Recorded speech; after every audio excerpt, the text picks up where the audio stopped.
ரமேஷ் ஊர் வந்துருச்சு, இறங்குடா.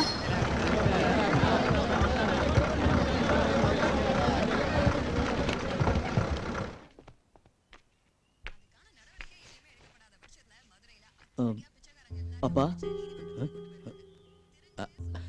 ஐயா ரமேஷ், எப்பயா வந்த? இப்பதான்ப்பா வந்தேன். யோ, அரகுற வேலை பார்க்காம சீக்கிரம் சர்ச்சு விடியா.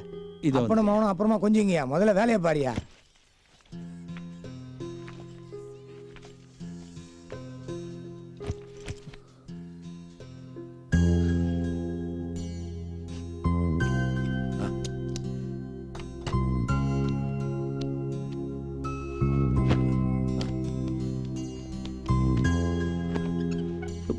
சொல்லியா, என்ன விஷயம்? அது வந்துப்பா, காலேஜ்ல ரமேஷ், என்னது இதை போய் நீ தொட்டுக்கிட்டு? சரியான என்ன மாதிரி நீயும் இதை தொடக்கூடாதுன்னா உன்னை நான் படிக்க வைக்கிறேன்.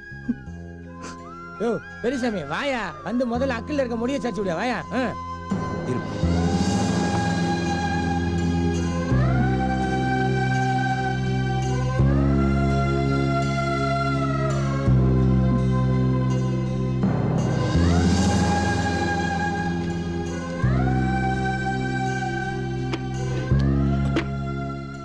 சொல்லியா, எவ்வளவு பணம் வேணும்?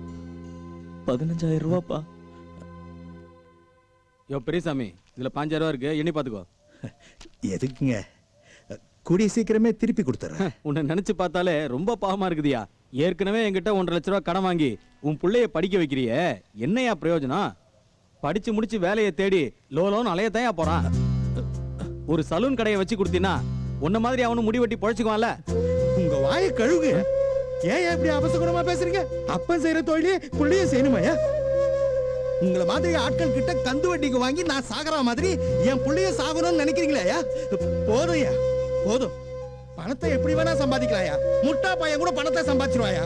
ஆனா அறிவை படிச்சுதாயா சம்பாதிக்கணும். அதை புரிஞ்சுங்க.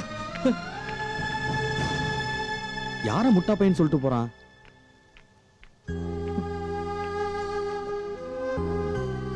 நீ எதுக்கியா இங்க வந்த? அடுத்தவங்க 1000 சொல்லுவாங்க. அதெல்லாம் நம்ம மனசுல போட்டு குழப்பிக்க கூடாது. நம்ம லட்சியத்துல தான் கவனமா இருக்கணும். இந்த பணத்தை வச்சுக்கோ. முதல்ல கொண்டு போய் காலேஜில் கட்டிடு. இந்த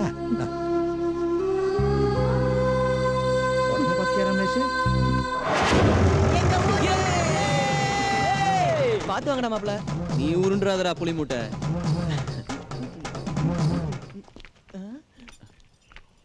டேய் மாப்ள, ஏ அப்பதாடா, அப்பதா.